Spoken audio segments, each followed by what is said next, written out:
You're listening to Single Payer Radio, brought to you by Kentuckians for Single Payer Healthcare. My name is Kay Tillow.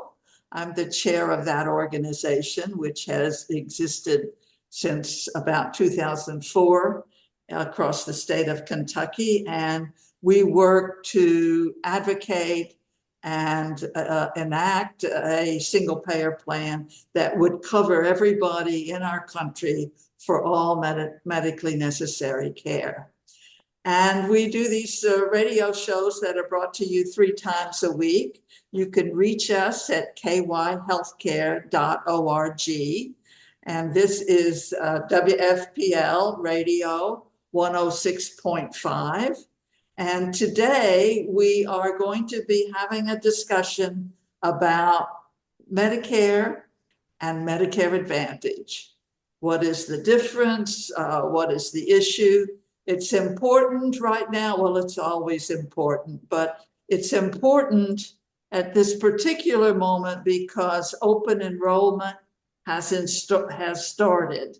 And people are being asked to take a look at plans and to sign up for a new one if they want to change. So there are a lot of issues involved for seniors and for the totally disabled who are on Medicare plans. So we hope to bring you some of those issues and to help with understanding by the public about what is involved with this program.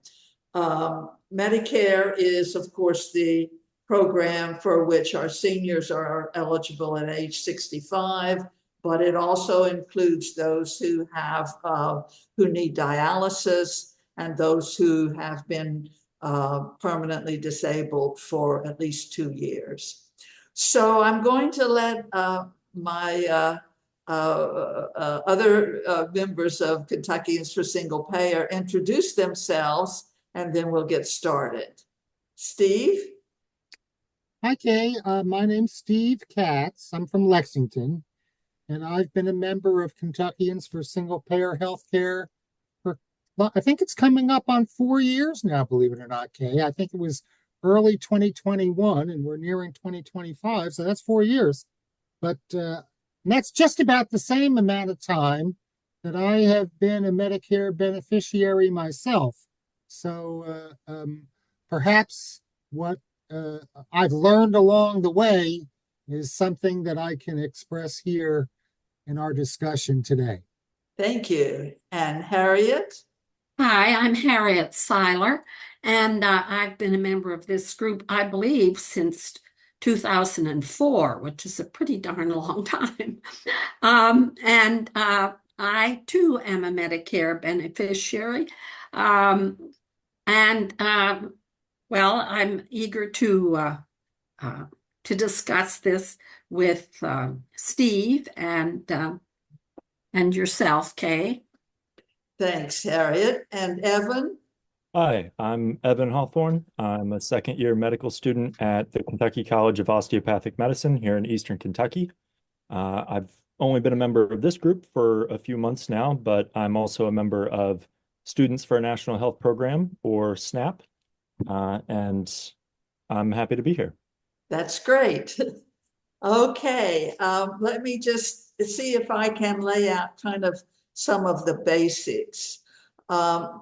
Medicare traditional is funded, the whole program is funded federally. We all pay into it through our payroll deductions. We and our employers pay into it. So it's funded federally, it's funded with public money, with tax money, and it's been in effect since 1965. And there is a traditional Medicare, which is publicly administered and uses only about 2% for administration costs. Then there is the privatized part of Medicare, and that is called Medicare Advantage. And unfortunately, that is growing larger and larger and taking up over half now of the recipients of Medicare. It is privately owned plans, and those are for-profit plans who make more money when they deny care. They use about 15% of the money for their administration and for profit. That's their overhead. So they are not efficient. They were supposedly enacted in order to save us money and improve efficiency and improve quality of care. And they have not been doing that. One of the consequences of their participation in our Medicare plan, which is a beautiful plan because it's expansive and publicly funded and covers everybody, their participation by the private companies, Humana, Cigna, Anthem, Aetna, etc., complicates the process and forces us once a year to go look and see if your plan is changing and if you need a different one. Causes a great deal of stress. And we're now in that period of time where seniors are being asked to look at plans and to choose one. That period started in October and it ends December 7th. So we're going to open this discussion with discussing the differences between the Medicare Advantage plans and the traditional Medicare, and try to help to spread some truth amidst this complication in our lives. So we're going to discuss the issues that are involved, and I would welcome whoever would like to speak. I'll start, Kay. From my perspective, the thing that Medicare is most noted for is its complexity. It's confusing. I mean, you've got Part A, Part B, Part C, Part D, and then you've got the supplemental Plan G, Plan N, Plan F, and however many more. It's a lot to keep up with. And people that are new to the system, when they turn 65, they become eligible. They can easily get confused because of that complexity. And even if you think you know so much, chances are you don't know about this, because it's such a thick manual that they put out every year, Medicare and You, that if you're going to remember all of the nuances, your mind's going to spin. I thought wrongly that when I turned 65, I wouldn't have to spend very much for my healthcare insurance anymore because I'd be eligible for Medicare. That's wrong. You still have to pay a premium to cover your Part B expenses. That's for outpatient expenses, doctors and such. And currently, it's $174 a month, I believe. I learned from my brother, who had a very bad experience when he turned 65. He also had a life-threatening health issue that required hospitalization for an extended period. And he mistakenly thought that he could get away with just having Part A and Part B coverage without having a supplement plan. Well, with what it costs to be in the hospital for an extended period of time, you're talking potentially hundreds of thousands, maybe $1 million, and Medicare only covers 80%. So you would be stuck with 20% of the bill didn't have a supplemental insurance plan, or alternatively, Medicare Advantage, Part C.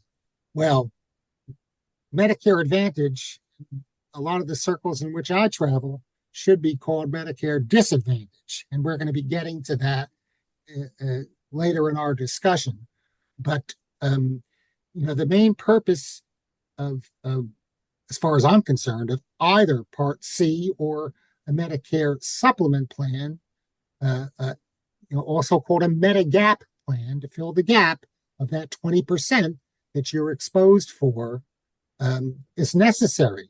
You know, if you've got $1 million bill, you're going to have to come up with $200,000 to cover it, unless you have that supplemental insurance. So I found a broker, a guy I use. I found him on YouTube. He was explaining all of these complications, and he's done a good job for me. He's based out of Florida, but I have a Medicare. I have traditional Medicare and a separate supplement. Plan N is the one that I have. Harriet, what about your Well, experience? well, Steve, I was just going to say that I have that too. Absolute traditional basic Medicare. But I too, when I heard that if I was in the hospital, I'd have to pay 20% of a rather large bill, that I then have purchased a supplement. And I have had wonderful care, wonderful coverage. I do pay $20 a visit as a copay when I go to my doctor's.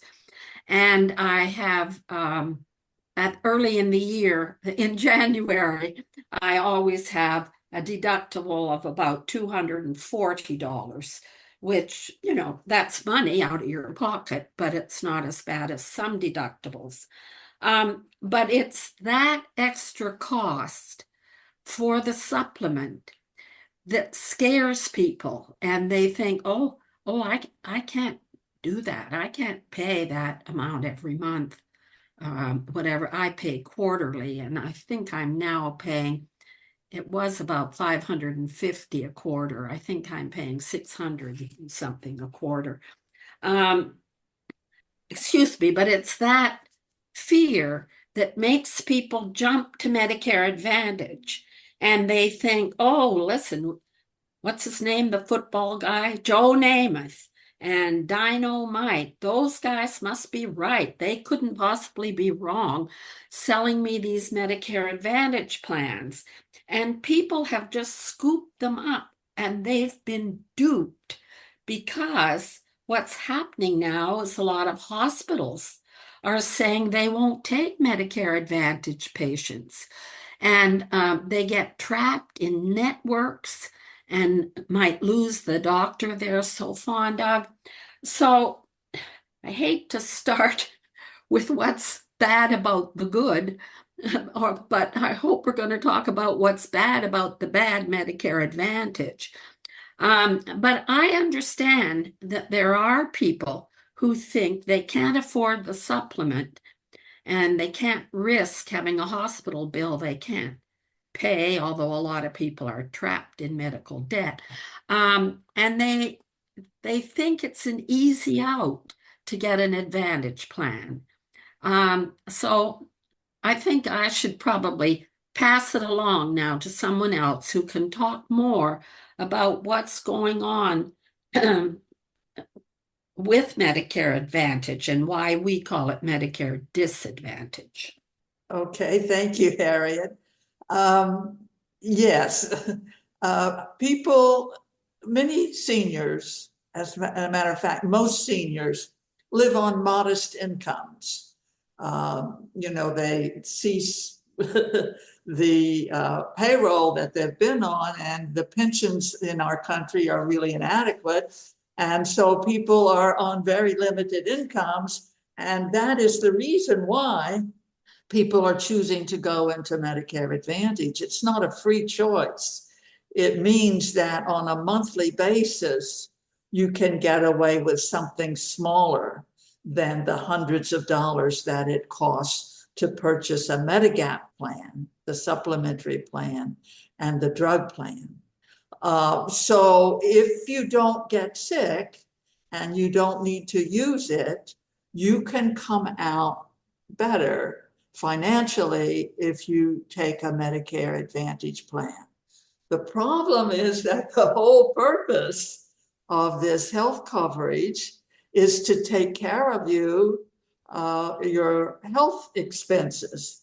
And that is what Medicare Disadvantage is no good at, because these companies are doing this as a profit-making scheme. They're very interested in limiting the amount of coverage that you get. So for instance, they have something called prior authorization. That is, if your physician says that you need some surgical or some test or surgery or some treatment, the insurance company first has to decide whether they're going to approve what your physician has said. And this is a major barrier to care, for it can take a very long time, and there are huge numbers of denials and delays within the Medicare Advantage plans. And this can be deadly.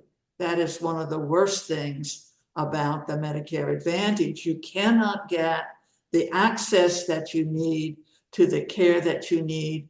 And it's particularly destructive if your condition is something that needs immediate treatment, such as cancer or heart conditions, etc. So it's a barrier to the care.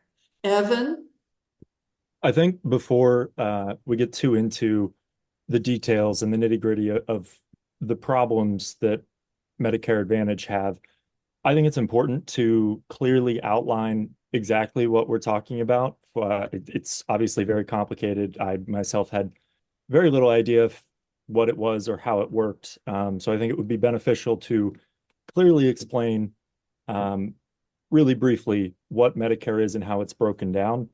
So there's Part A and B are the original. Part A is hospital insurance. It covers inpatient care in hospitals, skilled nursing facilities, and hospice. Part B is your medical insurance. It covers services from outpatient doctor's visits, home health care, medical equipment, and preventative services. Part D is drug coverage, helps lower the cost of prescription drugs. And then there's Part C, which is Medicare Advantage, which acts to bundle different parts of A, B, and D, different amounts of it depending on which plan you take. And then there are parts F through N, which are the named Medigap policies. So A, B, and D are publicly funded and supplied, and then Part C, the Medicare Advantage, as well as all of the Medigap policies are, while they are funded publicly, they are provided privately. So that's where you start to get into a lot of the issues that you see that you were talking about with prior authorization and the burden that is that takes on administration and physicians. There's also the massive widespread corporatization of medicine, induced utilization, overpayment because of things like upcoding, quality benchmarks and bonuses, and obviously the extreme network restriction that is seen in a lot of Medicare Advantage plans. But yeah, wanted to delineate really quickly. Thank you, Evan. That's very helpful. I saw Steve. One thing that you mentioned, Evan, is when you sign up for Medicare Advantage or a Medigap plan, when you first turn 65, there is no medical underwriting necessary. Everybody is eligible for every plan without having to be with any look back at your health history. You're in, and the price that you pay is the same, but that doesn't last forever. If you sign up initially for a Medicare Advantage plan, and for whatever reason you're dissatisfied with it, you can't switch back to a Medicare supplement plan and get back into traditional Medicare with that protection for that 20% that you're exposed to, unless you're subject to medical underwriting if it's more than a year from your first signing up for Medicare. So you've got a grace period when you don't have to qualify for medical underwriting to get a Medicare supplement plan, but afterwards you do.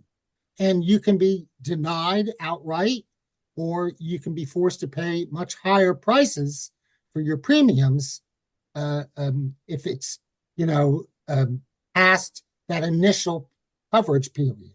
So there are 4 states that have prohibited such discrimination, such treatment.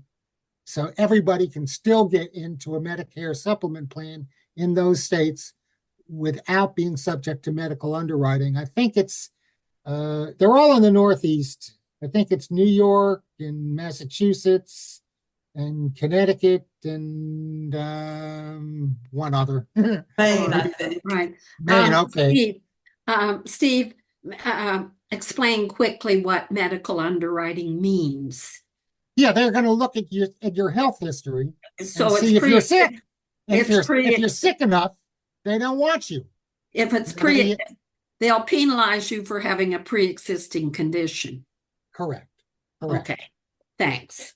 Yeah, and as far as the pre-existing conditions are concerned, it's hard for me on the outside to know exactly what they're going to look for. How badly sick do you have to be for them to jack the prices up or deny you coverage? I'm not sure. Yeah, you have to apply and find out. I guess they have different standards. One of my doctors the other day told me that for his Medicare Advantage patients, the insurer expects him to send not just his area of illnesses that the patient might have, but his entire medical record, which means they're looking to see what's wrong with you.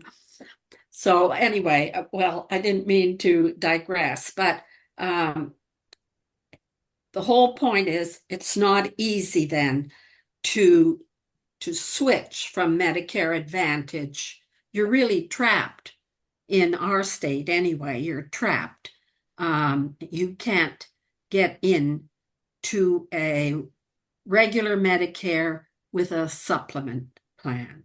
Yeah, and the Medicare Advantage or being penalized somehow. In the Medicare Advantage plan, you're probably, as Kay pointed out, you're probably going to be very happy with it if you don't get sick. If you don't actually need to use the health insurance, it's going to be just fine because you're, in many cases, not paying any premium for the Medicare Advantage plan. Because the way they make their money, these insurance companies, they get capitated payments. They get paid by the head. They get paid for every member, every beneficiary, X amount of dollars. And if they have a particular sickness, they can get coded so that they get paid even more. But by paid, you mean paid by Medicare? Correct. Yeah, because that capitated payment comes from Medicare to the insurer per patient. Whether they use services or not, the insurance company gets the same amount of money, and they get to keep more of it if they don't have to give those services out. Evan, what do you got to say about Okay, Evan? I was just going to get into the specifics of what you were talking about with upcoding. They do get paid on a per head basis. So they do love having people in their plans that don't use the insurance at all. But even when they do, they find workarounds to bilk as much money per patient as they possibly can. One of the biggest ways that they do that, that Medicare Advantage does that, is through upcoding, which is kind of complicated. Patients in Medicare Advantage are given a risk score related to their diagnosed conditions. And that score is used as a multiplier for the amount of money that Medicare pays to the Medicare Advantage insurer to manage their care. So the more diagnosed conditions and the more severe, the more money that insurer receives from Medicare. So this creates an incentive for insurers to add diagnoses or inflate severity regardless of their relevance. And in 2019, the average risk score in Medicare Advantage was 20% higher than it would have been in traditional Medicare. And MedPAC estimated that accounted for at least $20 billion in overpayment to Medicare Advantage that year. So that's a whole lot of money that is coming out of traditional Medicare's bank account and going to private insurers for things that more or less aren't really real or really matter. And they hold trainings on it. They will go and teach providers how to upcode their patients in the way that gets them the most money. That So a can't be, cough, does a cough get listed as pneumonia when it was really just bronchitis? That kind of thing they exaggerate. Or Yes. they can code obesity as, you know, morbid obesity. Oh, okay, right. So it's exaggerating your condition. So they get more money. Do we know now what the basic amount is that Medicare gives to an well, insurer? I think it may not be the latest figure, but I think it's something around 12,000 a year. So that money goes to the insurance company, to Aetna or Humana, from Medicare funds. And if you don't use it, if you only go get a couple of doctor's visits, most of that 12,000 stays with the insurance company. But they can get a lot more than 12,000 if they assert that you are sicker. So they have a practice of sending nurses or sometimes physicians to people's homes for the specific purpose of trying to log in more diagnoses that aren't really real, that are things they aren't really spending money on, but that can allow them to double and triple that. So it's possible to get 36,000 a year for a patient if they upcode it in a way that, that is really unscrupulous and wrong. And what this results in is that our public money is being wasted in overpayment to insurance companies. I think that the government body that Evan mentioned, the MedPAC it's called, I'm not sure I could tell you what those letters stand for, but I think they say that about 80 billion a year goes out in overpayments to the insurance industry. The Physicians for a National Health Program has said that they have done studies that show that it's even much greater than that, and it could be as high as 140 billion. So this means that the precious funds that we need for our healthcare are going to unscrupulous companies who are not using it for care, but using it as a cash cow and living high off of the healthcare that we need to be able to take care of the seniors. And of course, they are always saying, Medicare's going to run out of money. And, hopefully it's not, but we need to look at programs like Medicare Advantage and remove these obstructions to care and this unnecessary spending of our money. Does anybody know what lemon dropping and cherry picking is? Right. Well, Yeah. lemon dropping is getting rid of the lemons, getting rid of the people that are sicker than you want in your pool of beneficiaries. If they're sicker than you want to have to deal with, they're going to cost more money. So get rid of them. Make them want to leave. Make them want to go back to traditional medicine. Yeah, make them unhappy. Right. And cherry picking is the opposite. Try to get as many healthy people as possible, the ones that are not unwell, that you don't have to spend money on, that are not sick. You want them to be the greatest number of beneficiaries in your pool.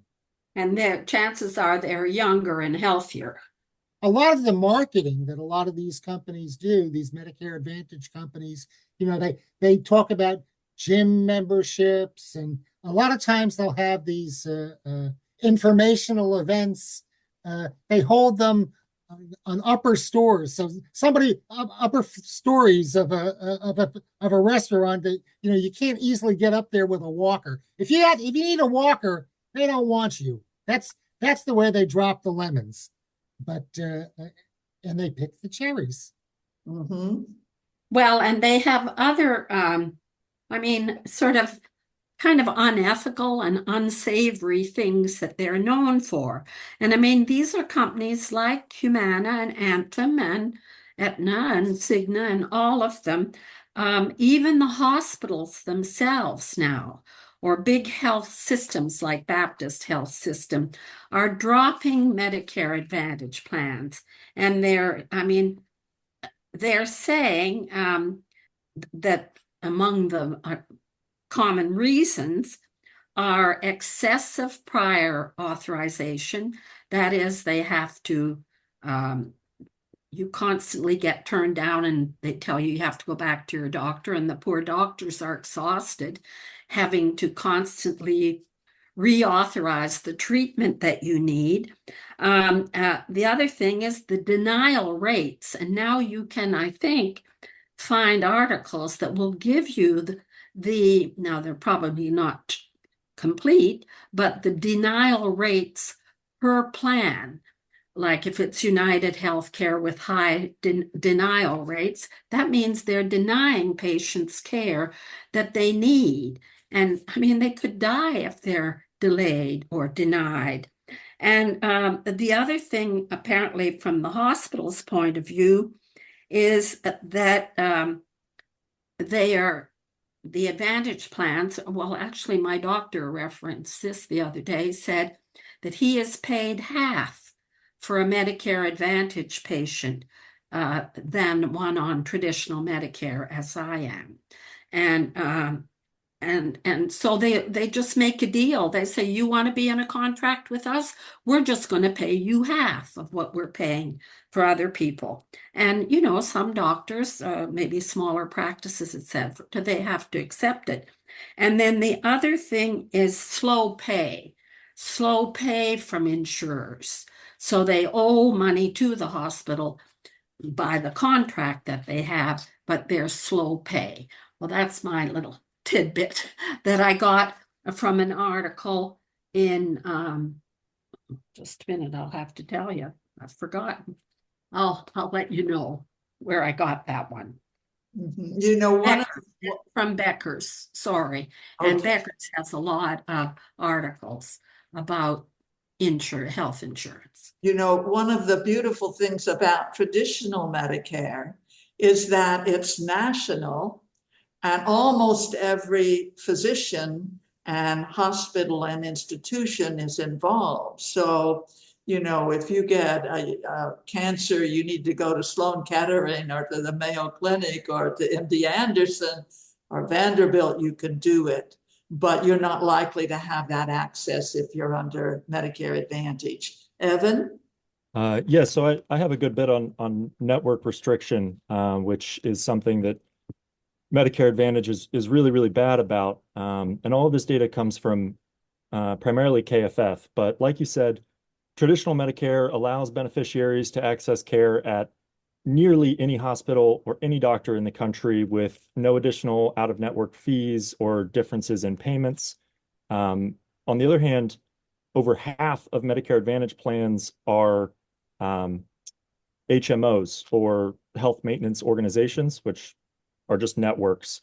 I think it's almost 65% of them.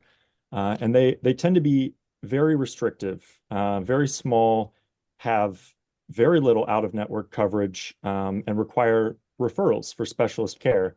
And so KFF looked at how these HMOs operated, and they found that the average Medicare Advantage network excluded over 50% of physicians in a given county, which means right off the bat, if you enroll in that plan, you cannot see half of the doctors in your area.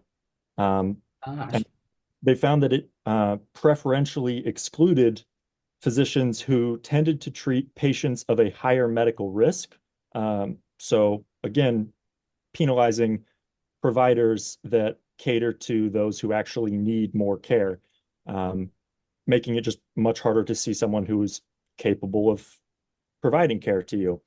And then there's the prevalence of ghost networks, which this is actually from the U.S. Senate Committee of Finance. They conducted a study and they found that over 80% of the listings for mental health providers in the studied Medicare Advantage plans were inaccurate or unavailable. So of the 120 provider listings, they successfully scheduled appointments with only 22 of them. The vast majority of those were just, they did not exist anymore. So they're listed on, oh, you can see this doctor, and then you look them up, and there's the picture on the Google search that used to be a doctor's office, and now it's a store or a restaurant, and it just hasn't been updated. So even if the plan looks like it features a lot of physicians in your area, there's a very high chance that it does not in reality. Yeah, and that's especially important now, Evan, during open enrollment period, because consumers are shopping for plans.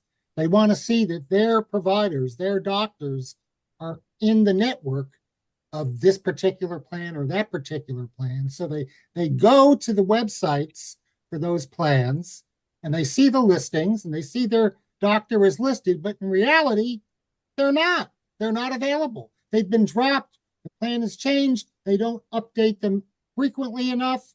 And the network that you thought you were joining is a phantom. Mhm.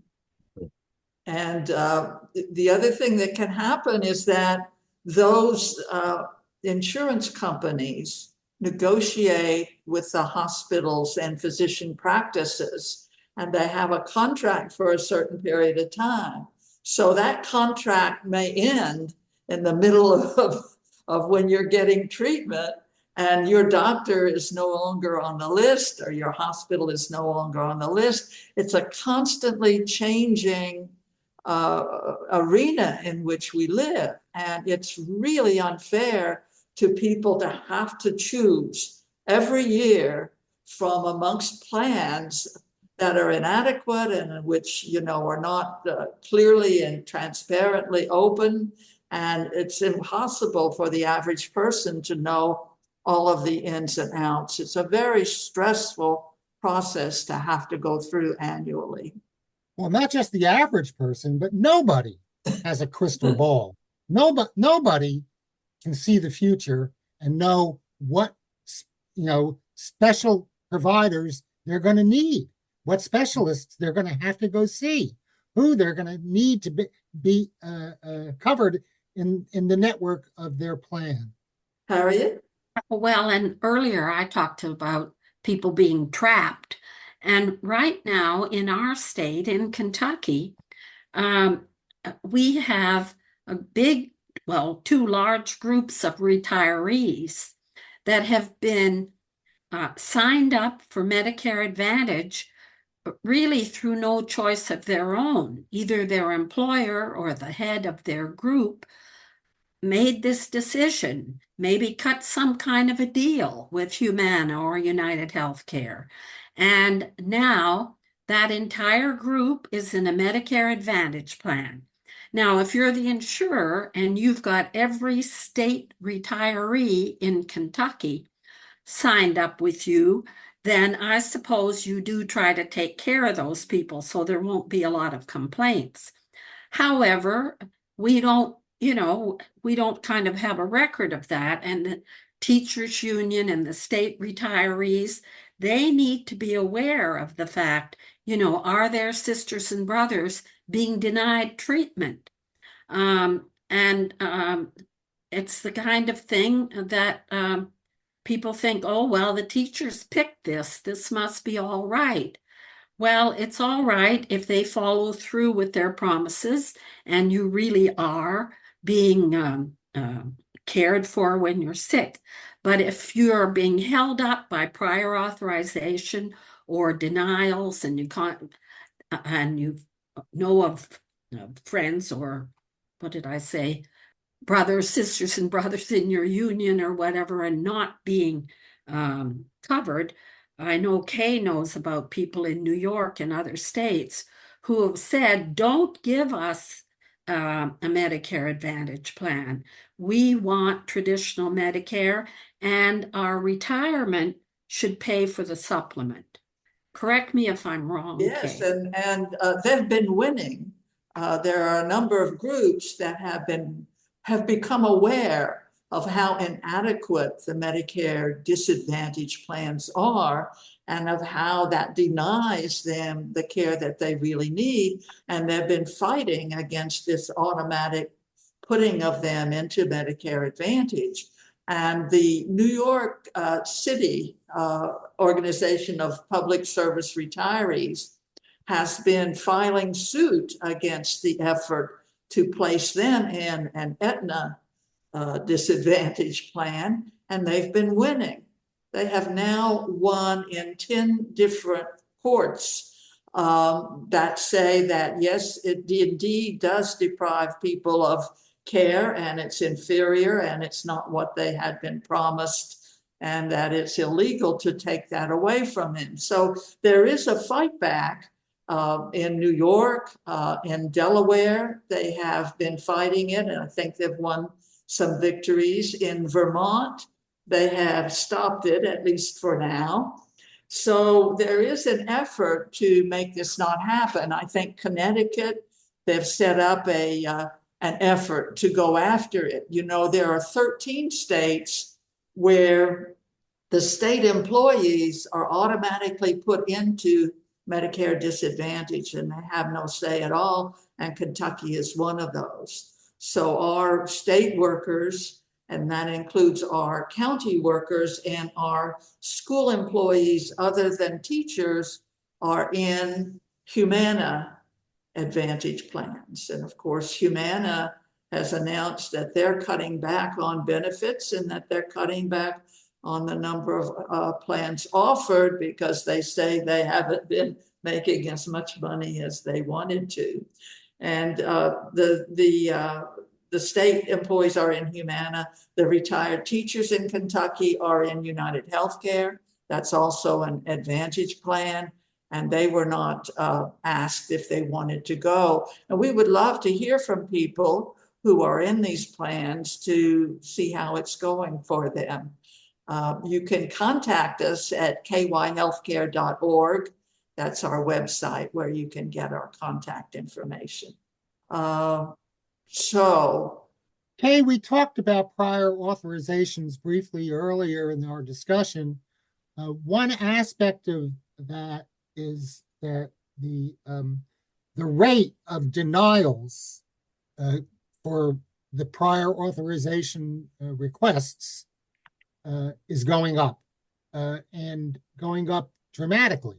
The percentage of those denials that are appealed has been traditionally minuscule. Only about 10% get appealed, but of those appeals that are filed, about 80% are successful because so many of those denials are unjust. So many of those denials are supposed to be covered by Medicare. The law that authorized Medicare Advantage plans is supposed to require that they be administered along the same lines with the same rules as traditional Medicare.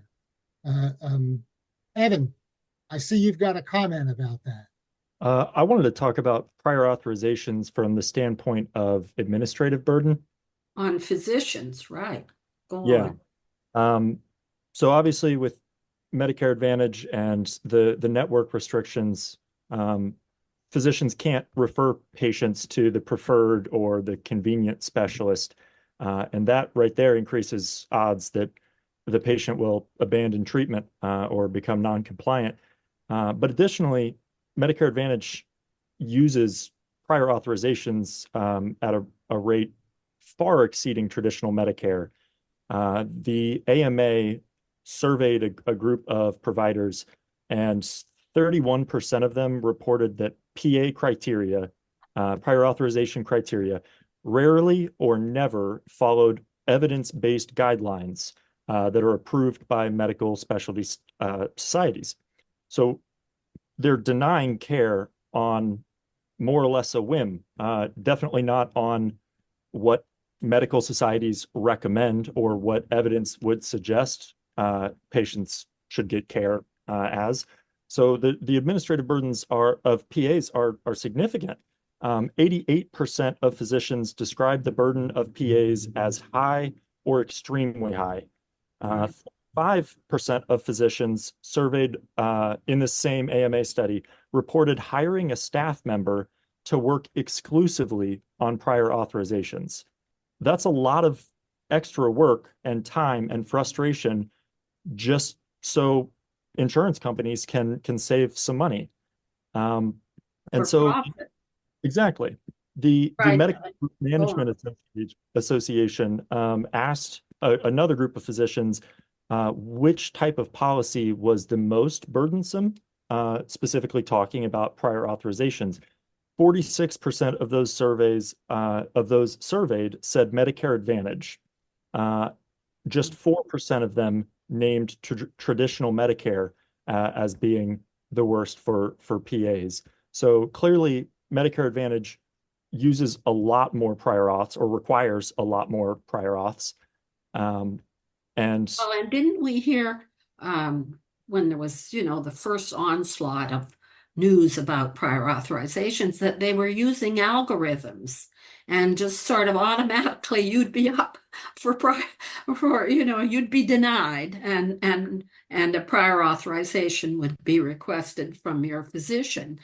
And I mean, I can remember when we would talk about the fact that we have so many payers, that we have all these insurance payers. And I can remember we had a slide that showed if you were at Duke Hospital, you had, if you were working at Duke, you had to get approval or, yeah, you had to work with, let's say, 1,000 insurers. I think it was 1,800. I don't remember the number. But at the University of Montreal in Canada, where they have single payer Medicare for all, they probably had 2 people that had to, and those people just had to get the bill from the hospital and pass it to the government, and the money went into the bank account. So, I mean, the amount of, we don't want people to lose their jobs, but those people could be working in healthcare instead of having to be on the phone arguing with some insurer to get needed care for a patient. Well, what you've just described, Harriet, is why one of the many reasons why the United States healthcare system is the most expensive in the world. And yet it doesn't get anywhere near the results that so many other nations are able to provide for their citizenry. It's because of the perversion of the incentives. It's the fact that in this case, this discussion of the Medicare disadvantaged companies, they make their profits from denying and delaying care rather than providing the care. Instead of being paid for work that's performed, they're being paid, like I said, on a capitated basis, and that gives them all the incentive in the world to deny and delay care to make more money. And you should know that the phone numbers that come on your TV screen selling Medicare disadvantage plans, those phone numbers take you to a broker, an insurance agent, and those insurance agents are paid according to what they sell. The highest rate for them to make money is to get you into a Medicare Advantage plan. So you are not dealing with someone who has your interest first, but who has a private profit interest in getting you to take that plan. Evan?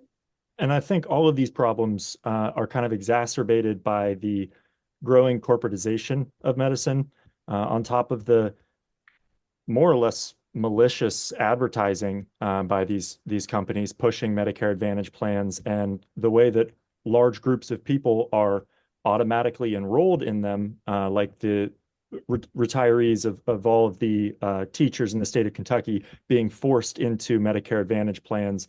And while they technically have the option to change their plan during the open enrollment period, this circles back to the pre-existing health conditions. They are subject to the medical underwriting requirement where they have the option to change, but they may be forced to pay a lot more, or they may be denied outright. And that's just kind of an overarching issue with Medicare Advantage plans and how it ties into the corporatization of medicine. From 2019 to 2021, the percentage of corporate-owned medical practices increased 39%.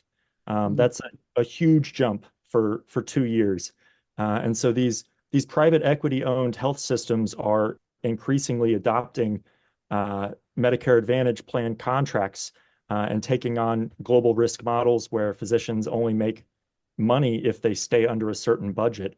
And they encourage upcoding and the careful management of care, and really just try to encourage denying care or being as stringent as possible. And they do it from the top down. They do it as the administration of the hospital because they're private equity owned and they're looking to just extract wealth in the short term. So it's bad for the patients that use those facilities. It's bad for the physicians that work there. And it's really only good for the 3 people that own that firm and the 3 people that are at the head of the insurance company. Right, right. Well, the financial class that owns the stocks and all of those healthcare insurers and providers are getting, they're getting their share. And that's the basic problem, is that rather than a healthcare system, we have a wealth transfer system. Right. Where Humana has recently gotten out of providing employer-based plans and Affordable Care Act plans. They only want government plans that they can exploit in this manner on both ends. Right. Like you said. Harriet? Well, I know that we might not have time to do this, but it was Steve actually who suggested that we call our state health insurance plan office SHIP. SHIP, yes. And they give advice. And they give advice. So I'm sure there are people listening who got our clear message that we don't like Medicare Advantage plans and recommend traditional Medicare with a Medigap policy. However, if you need more information, and apparently pretty dependable information that is, and they don't sell private insurance plans, call our Kentucky SHIP office. And you can find it online at shiphelp.org. And if you put that into your computer, you can come up with the phone number. And that is a publicly funded office where you can ask questions that you might have and where the advice does not come from someone who will profit from selling you something.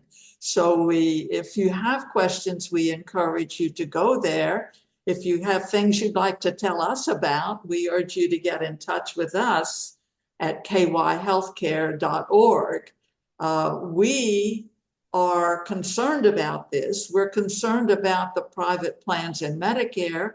We're also concerned about the private for-profit plans that are in our system as a whole, that are making our healthcare much less efficient, much more complex, and much more cruel and inhumane than it should be.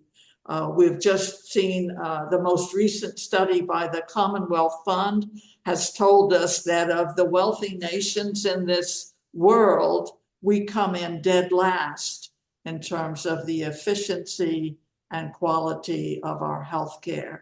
We are not doing a good job in outcomes. We are not taking proper care of all of our population. And of course, that is why we as an organization are working to enact an improved Medicare for all that would cover everyone for all medically necessary care. Steve?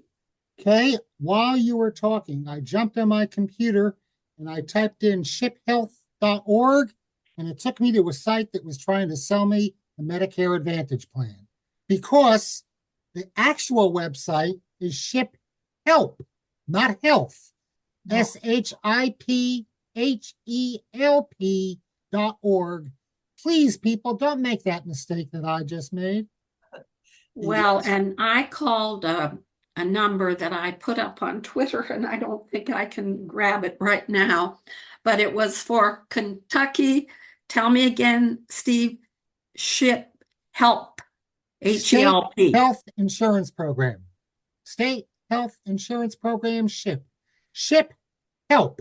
No space Yeah. in between them. Okay. SHIPHELP.org. Oh, good, good. But anyway, I called the phone number and I got a very nice person who said, I was double checking the phone number, and then she wanted, very nicely recommended that I be transferred to the person handling my county. And earlier I was talking to Steve, and he said they've divided the state up, and they will give you solid advice. They might not be able to answer every question, but they won't be trying to rip you off like Joe Namath on TV.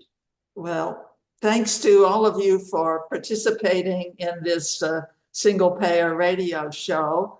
It's brought to you by Kentuckians for Single Payer Healthcare, working to win a national single payer plan that would cover all of our people, save us money, save our lives, improve our health, improve our life expectancy, and get us up off of the bottom of the failing healthcare system that we now are working to survive. So thank you, Evan Hawthorne, Steve Katz, Harriet Seiler, for joining us today. And we hope you'll listen to Single Payer Radio again. Thank you. Views and opinions expressed on this program are those of the speakers and not the radio station. Once again, thank you for listening.